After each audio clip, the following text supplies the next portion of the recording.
Een tuin is op zijn mooist als er veel kleur is te zien. En ook als er lange tijd van deze kleurenpracht kan worden genoten. Daar kan bij de aanleg van de tuin en de keuze voor bomen en planten al over worden nagedacht. Bij kleur in de tuin in het voorjaar denken we al snel aan bolletjes, zoals tulpen en narcissen. Maar er zijn genoeg andere planten te vinden om in het voorjaar kleur in je tuin te hebben. Zoals deze magnolia. Dit is een mooie donkerroze paarse, maar er zijn ook genoeg andere kleuren te vinden en voor elke tuin is wel een passende magnolia. De bekendste kleur bij de magnolia's is deze zachtroze kleur, met zijn supermooie grote bloemen. Maar zoals je hier kunt zien, omdat ze zo vroeg bloeien, hebben ze wat vorstschade gehad. Maar zoals je dus ook kunt zien, herstelt de natuur zichzelf en kan het geen kwaad en de knoppen die geen schade hebben gehad, gaan alsnog mooi open. De magnolia is van nature een langzame groeier. Dat betekent dus dat je er weinig aan hoeft te doen. Maar als je dus een kleine plant koopt, moet je dus eventjes geduld hebben voordat je zo'n mooie grote struik hebt.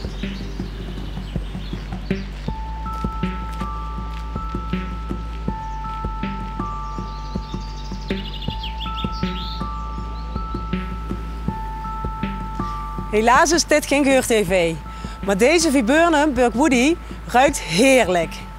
Deze staat hier al heel erg lang en is heel erg groot, maar de meeste viburnums hebben een bescheiden formaat en passen in elke tuin of in een pot op je balkon of terras. Heel veel fruitbomen, zoals deze appel, geven ook kleur in het voorjaar.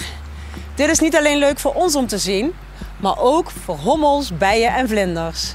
En het leuke aan fruitbomen is natuurlijk dat niet alleen insecten er plezier van hebben, maar in het najaar wij er ook fruit van kunnen plukken.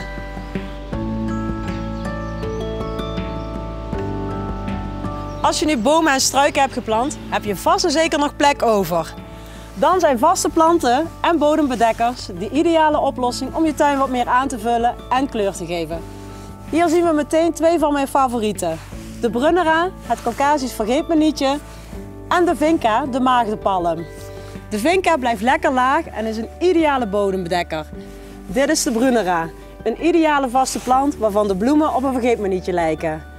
Deze dankbare vaste plant schaf je 1 keer aan en je hebt er jaren en jaren plezier van. Als je nu geen grote tuinen hebt en alleen een balkon of een terras, kun je ook kiezen om deze soorten in een pot te zetten. Voor deze pot heb ik gekozen voor 2 soorten viburnum, de Davidii en de Opulus. En als dit er dadelijk in staat, ga ik de pot verder aankleden met andere planten, zodat je een mooi geheel hebt staan op je balkon of op je terras.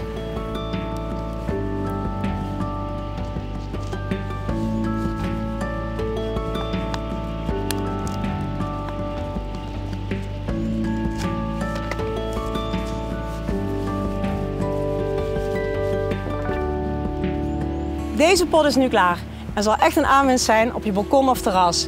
En je hebt hier heel lang plezier van en het zal alleen maar meer gaan groeien en bloeien.